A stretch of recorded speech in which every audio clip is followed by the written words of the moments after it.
Hi everyone, welcome to this month's security session. And this month we're going to focus on Azure Security Center.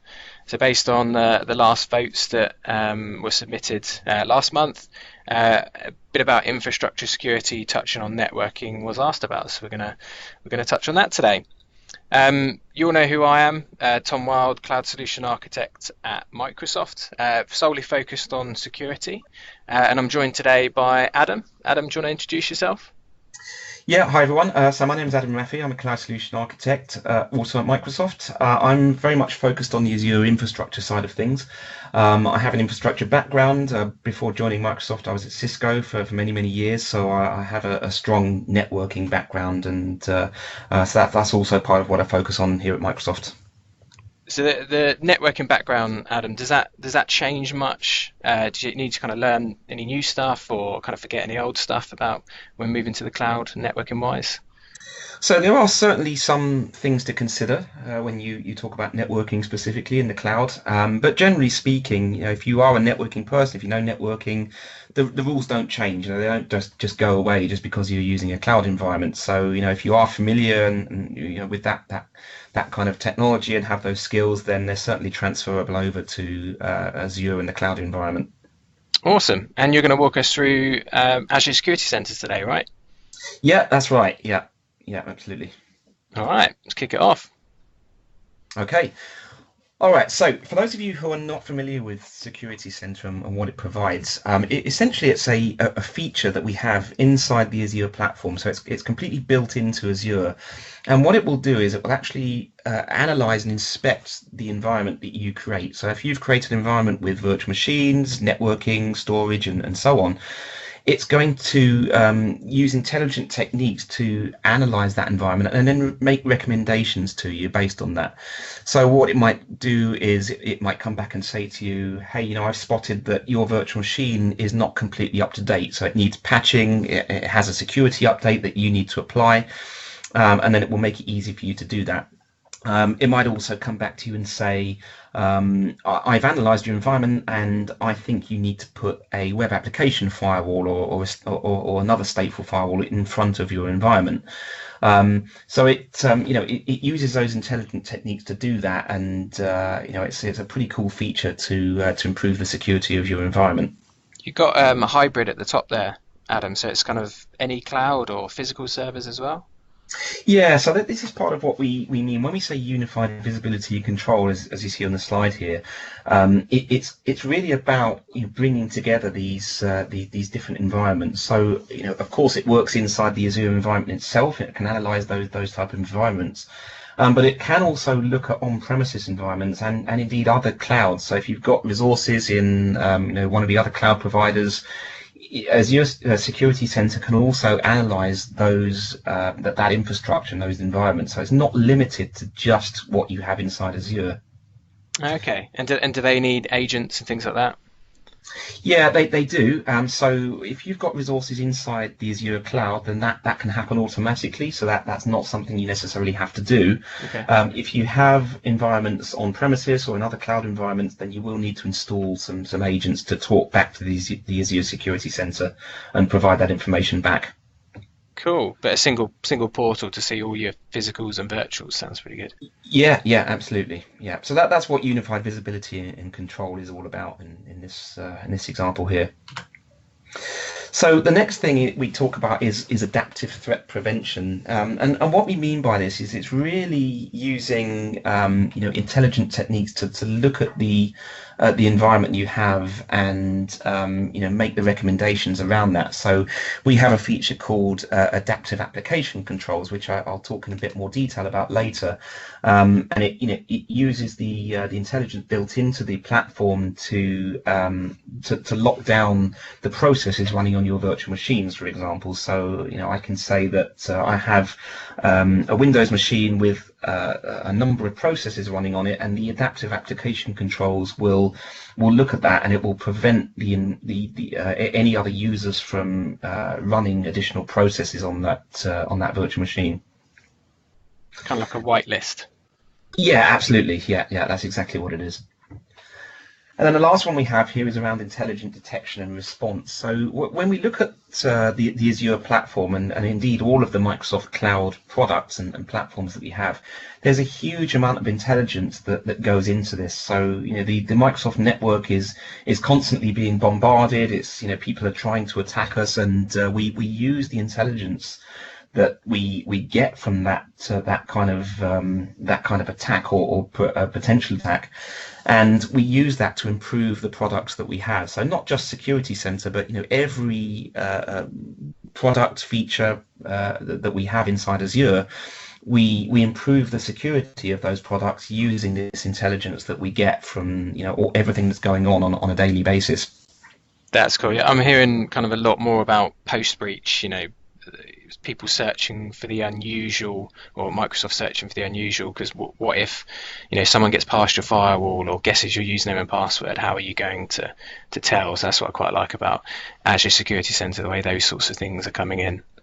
Yeah, absolutely.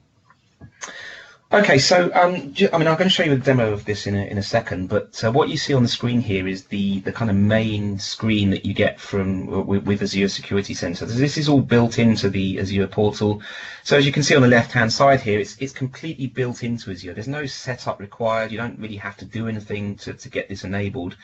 And certainly for Azure resources, it's going to automatically discover those. So you don't need to do anything in terms of configuring virtual machines inside Azure and networks and storage. That all happens for you. So that discovery and monitoring of those Azure resources is completely seamless. And when you say resources, Adam, that's infrastructure as a service, platform as a service. It doesn't matter, right? Yeah, that's right. So yeah, we can do both. So I'll show you later on how we look at things like Azure SQL. So that's a platform as a service offering that we have inside Azure. That's not an IaaS offering. So yeah, absolutely, we can look at both. So one of the big things here is that we talk about is compliance. So one of the things that we have also in Azure is a feature called Azure Policy. Now, what this can allow us to do is to set these policies for all sorts of things, and you can get very granular with this. So I can define a policy that says, for example, I want to enforce tagging on my subscription. So every resource must have a particular tag, and it needs to have, have that tag in a certain format. Or I might be able to say that I need to audit virtual machines, all virtual machines that do not use managed disks. You see on the screen the very first item here. All of those VMs need to be audited. So this ties in very nicely with Security Center as well, and this can be done across multiple subscriptions as well. Okay. And the last thing to just talk about on the slides here is the integration that we have with Log Analytics. So I'm going to show you this and what this looks like in a demo in a second. But Log Analytics, if you're not familiar with it, is a very powerful feature that we have inside Azure. It enables us to pipe log information into this service and then pull information out of it using a very powerful query language. So you can get very, very granular with this. You can get quite advanced with it. But the good news is that Azure Security Center ties in very nicely with Log Analytics and allows us to create alerts and things like that. So if you want to dive in to find a specific type of attack or do some of your own custom correlation, you do that within Log Analytics, not Azure Security Center.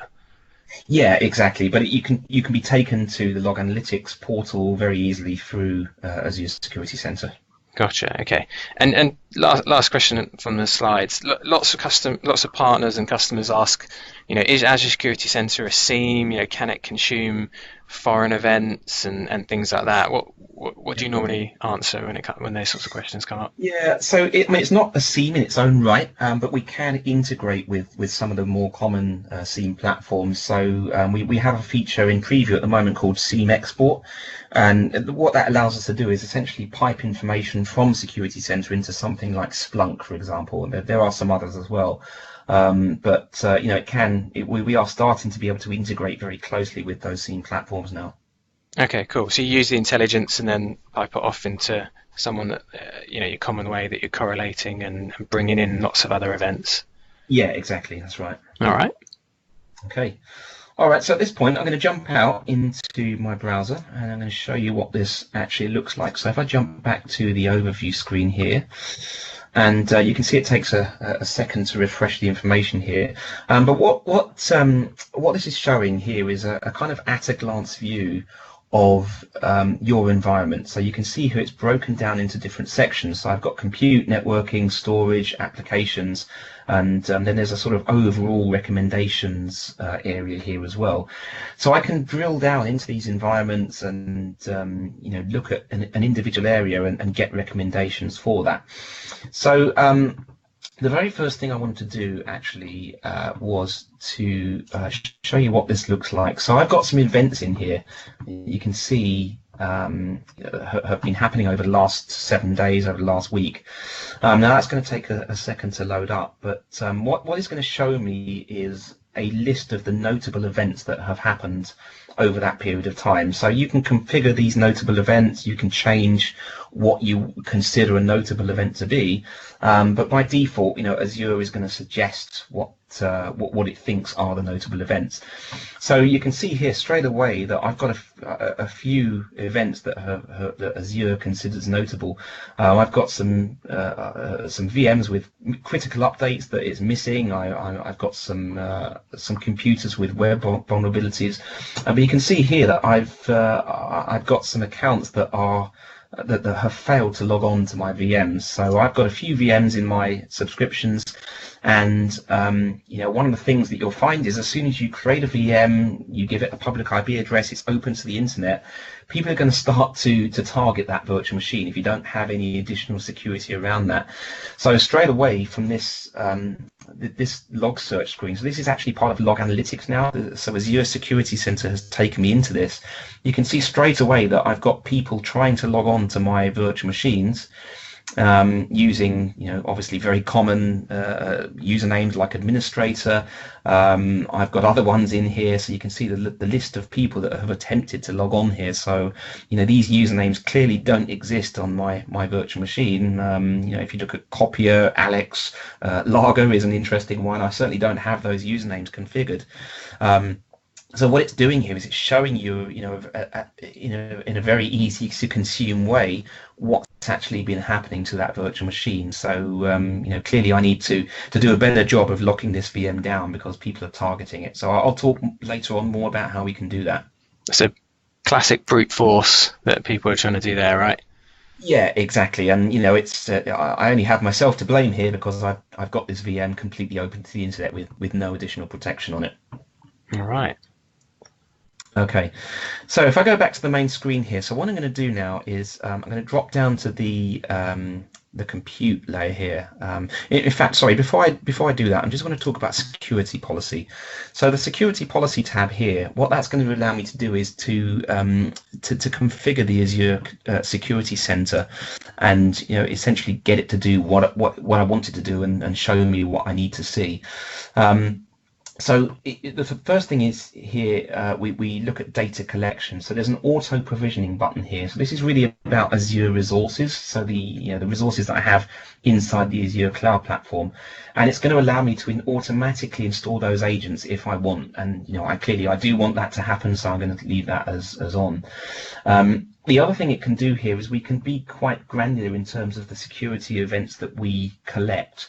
So I can configure it to collect minimal events, a common set of events which I've got configured now, or I can collect all events if I want to. So that's really up to you in terms of what you want to collect and how much information you want to see.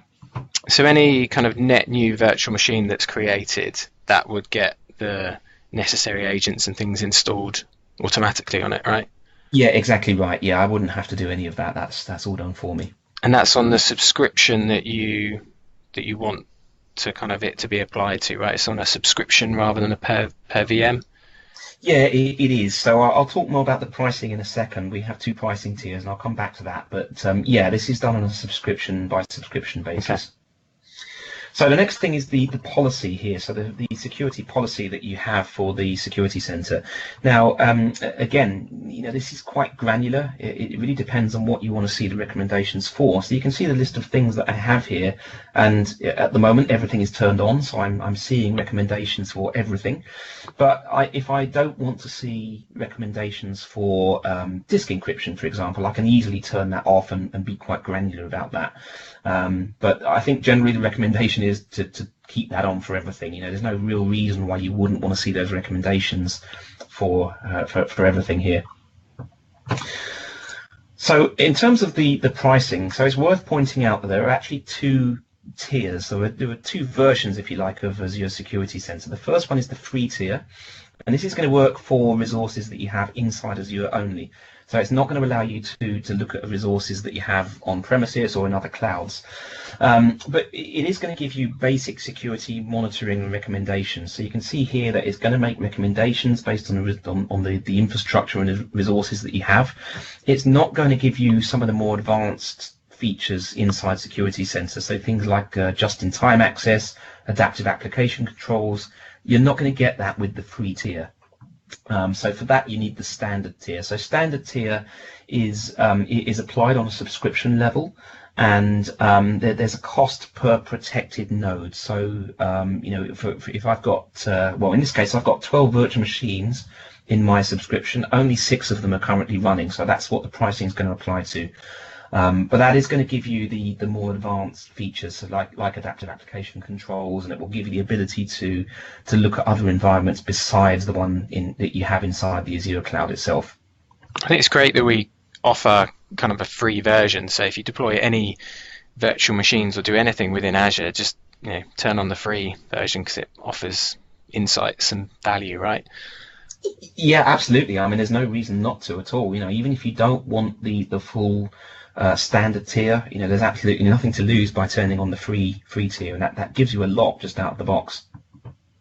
Definitely. Yeah. Okay. So next thing I'll do is I'll start to drill down into these sections that we have here. So if I look at compute first of all, this is going to take me to a page where I can look in slightly more detail at what's going on at the compute level here. So you can see here that straight away I can see that I have an issue with the agent on at least some of my virtual machines. So clearly there's some work that I need to do here. So if I click on this, and that's going to take me to see my VMs. It's going to take me to a view where I can potentially see more detail here. So you can see that I've got 2 Linux machines which happen to be turned off.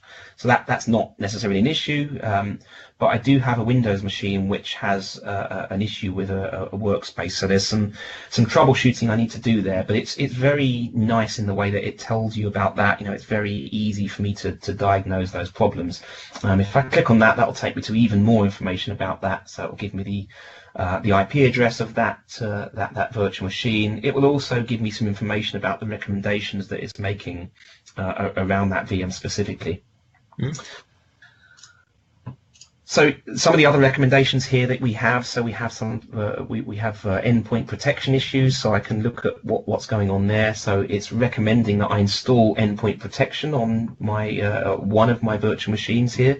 So this is a Windows feature only. This is not something that's going to apply to Linux, but it makes it very easy for me to do that. So I can apply this endpoint protection very, very easily to the virtual machine that I have here. So you can imagine if I've got 40, 50 virtual machines that I need to install endpoint protection on, it's a one-click operation. So I select all the virtual machines I want, and I click install, and that's going to do it for me. And it's as simple as that. And then we have some other issues here. So you can see that I've been a bit lax in terms of applying disk encryption to my virtual machines. I don't have that on any of them. So that's a very high severity recommendation that I have here. So it recommends that I apply disk encryption to every single VM. Again, it makes it easy for me to do that. So that's compute. If we move on to networking, so you can see we have a slightly different view, but really we're trying to achieve the same thing here. So we're trying to get to a view, an at-a-glance view of the recommendations that we're making around networking specifically. So you can see at the top here, I have a of internet-facing endpoints. So these are endpoints, or virtual machines, in other words, that have public IP addresses associated with them. So I have demo Linux 1, demo Linux 2, I've got my Windows virtual machine here, and there's an issue with the network security groups that that I have potentially applied to these, or perhaps I haven't actually applied an NSG at all.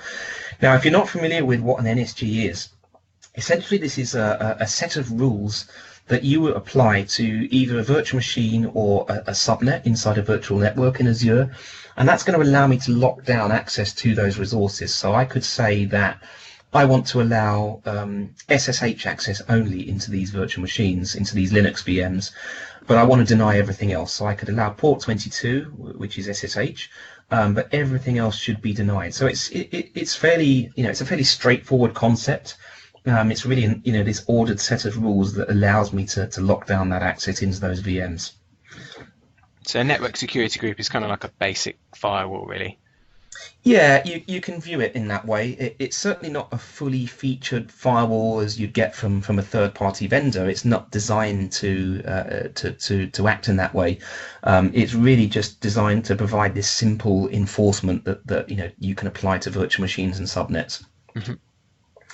So you can see up there as well, we've got some recommendations here. So we've got NSGs on subnets not enabled. I've got my NSGs on virtual machines not enabled. I've got restrict access through my internet-facing endpoints. So again, these are my VMs that happen to have public IPs on them, and clearly I've got an issue here whereby I'm not locking these down properly. So you saw earlier on when we looked at log analytics, I've got people trying to attack these VMs just using brute force techniques. So that's what happens if you leave these open to the internet. So it's making a recommendation here to lock those down. So that's networking. If I come out of that, I go back into Security Center and look at storage and data now. This is where we start to get into the platform services that we have in Azure. So we've talked at the moment, or up until now, about computer networking. So these are really IaaS focused services or infrastructure based services. What you see here are, so I have a SQL database called Sentiment Analysis DB. So this is just a database that I have set up within my my Azure subscription. This is not a database that's running on a virtual machine. This is an Azure platform service. So this is the Azure SQL service that we have available, and you can see straight away that I have transparent data encryption enabled, so that's good. But what I don't have here is auditing and threat detection. So that's again a high severity recommendation that Azure Security Center recommends I apply here. The good news is that my storage counts that you see down here are all in pretty good shape. So I've got encryption applied to every one of those. I've actually cheated there because it's a default thing. So that's, again, that's not something that I've done specifically. That's actually a default option that you have on the storage accounts. So Azure Security Center is just showing you that that's the case and that you're in good shape with those storage accounts. And finally, we can look at applications here. So I've got some virtual machines here, and these have applications running on them. Now, one of the recommendations that it's making here is around web application firewalls. So it's a web application firewall is a firewall that can prevent common attacks like cross-site scripting and SQL injection, that kind of thing. And the Security Center is making a recommendation that I put this in front of my application. So if I click on one of these VMs and create new, you can see here that you get a few options. So there's a number of options that we have around web application firewalls. There are third-party options from Barracuda, F5, Fortinet, and so on.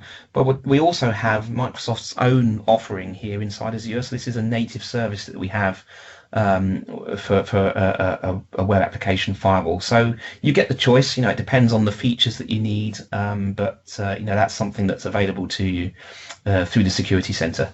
It's good that list is getting bigger as ISVs jump on board in Azure. Yeah, absolutely. Yeah, this is only going to increase over time. Okay, so a couple more things I wanted to show you here. The first one is the just-in-time access option here. Now, this is something that you get with the standard tier of Security Center. So remember, we had these two pricing options. This is one of the more advanced features that we have through the standard tier. Now, what this does is, if you think about an environment where people need administrative access into a virtual machine, so if it's a Linux machine, they would typically need SSH access. If it's a Windows machine, they'll typically need RDP access. Now, if you think about it, you don't necessarily want to have these ports open to the outside world all the time. You only really want to open those ports as and when people need that admin access into those VMs. So it would be nice if we could say, I want to lock down those ports for the majority of the time, but only open them up when people need access to them. And this is exactly what just-in-time access gives you. So if I look at the recommendations here, I've got a number of virtual machines in my subscription, and it's making a recommendation to apply just-in-time access to all of them. So what I'll do here is I'll click on Demo Linux 1, just as an example, and I'll click to enable just-in-time access on it. Now, what it's doing here is making recommendations around, the ports that I potentially might want to open. So I've got port 22, which is SSH. I've got 3389, which is RDP for Windows machines. And I've got 5985 and 86, which is for PowerShell access. So as this is a Linux machine, I'll typically want to enable this for port 22 only. Now, what that's going to do is that's going to give people the option. So if I'm an administrator, I will, I might want to request access to that virtual machine. So if I need to SSH into Demo Linux 1, I will come along. Once this has been enabled, I will come along and I'll request access to that VM through the portal. Now, once I've requested access, what it will do is it will essentially punch a hole in a network security group. So this list of rules that I talked about earlier that lock down access to a VM, this is going to dynamically punch a hole in that NSG and open up port 22 temporarily for as long as I need it, so that I can put time limits on this. So I can say that I want to allow that access for, say, 1 hour, after which time it's going to lock that down again. So it's going to remove that specific rule in the NSG, and that access will disappear. So that's quite a nice way of giving access to people only when they need it. So if you think back to our example with the log analytics earlier, again, going back to that, people are constantly attacking these things. You've got people trying to RDP and SSH into virtual machines. This kind of thing is going to prevent that. So it's not going to allow that access into those VMs for the majority of the time. So it's just going to open that up when people need it. Yeah, it's a neat feature. I think when you request access as well, there's an option to take your source IP address as well. So it's not like you're opening up port 22 or 3389 to everyone. You can say, right, only to my IP address, which is even more secure, right? Yeah, exactly right. So yeah, of course, you don't want to open up to the entire world. You only want to give access to the specific IP that needs it. So yeah, it can be very dynamic in that respect, and only open up the IP that you need. And when you follow kind of best practices of requiring multi-factor authentication to access the portal, that's where you request access as well through Azure Security Center. So you've already MFA'd, and then you kind of open the ports that you want for that period of time for that source IP address, which is great from a security perspective. Yeah, that's right. And it's different layers of security to get to that point. You like you say, you need to go through multi-factor authentication and all the other good things that we have. Defense in depth. Yeah, that's right. Yeah. One other thing to mention here, I'm not going to show you a demo of this, but adaptive application controls. I touched on this a little bit earlier.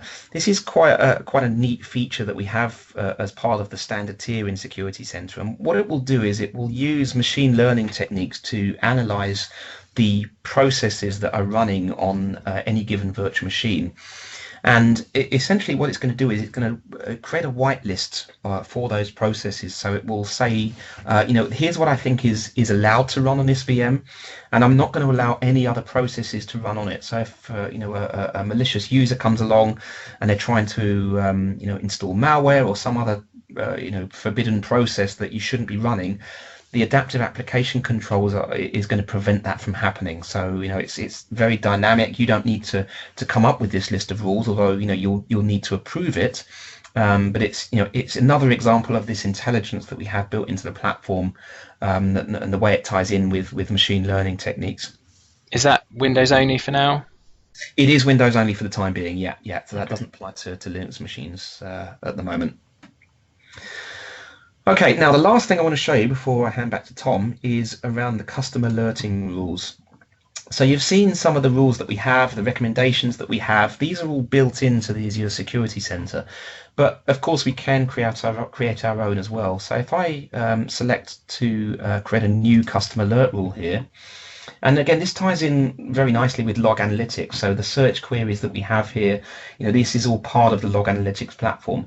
So what I can do is I can create a new rule here that looks for, a particular event, a particular query, and I can be very, very granular with that. And, it uses the log analytics language.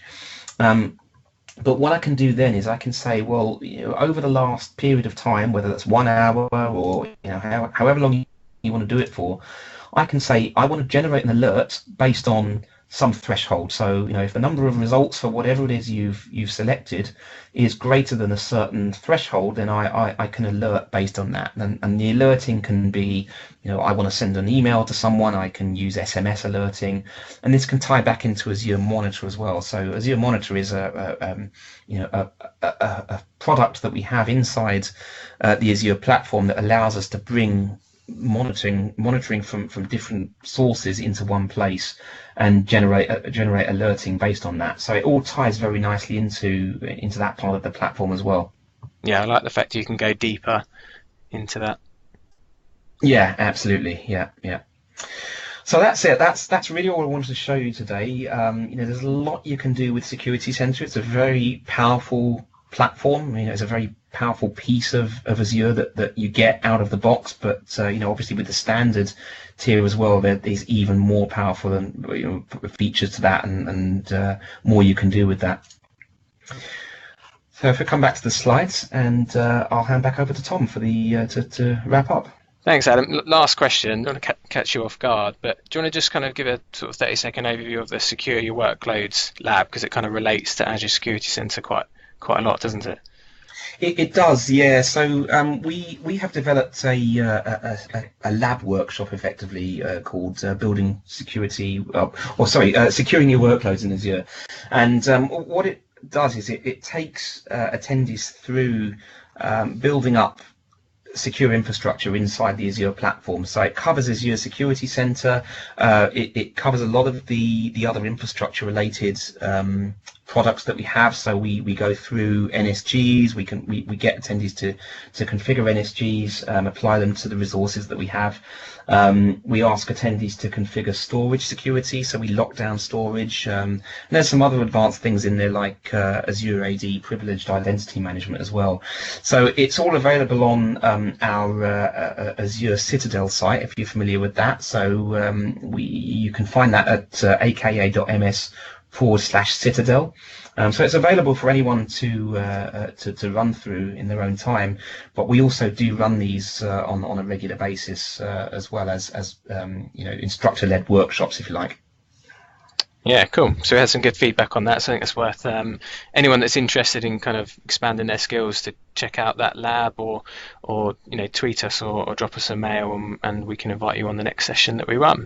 So yeah, thanks very much, Adam, for guiding us through Azure Security Center. I saw loads of preview features on the portal there as well, so it looks like there's loads coming in the future as well. Yeah. Thanks to everyone for listening and kind of voting for this type of session. And let us know what you thought about this session. Let us know what session you want next month. Drop us a vote at aka.ms/security session vote, and we'll make sure we'll design the next session for you guys. So thanks again, everyone. See you next month. Thanks, everyone.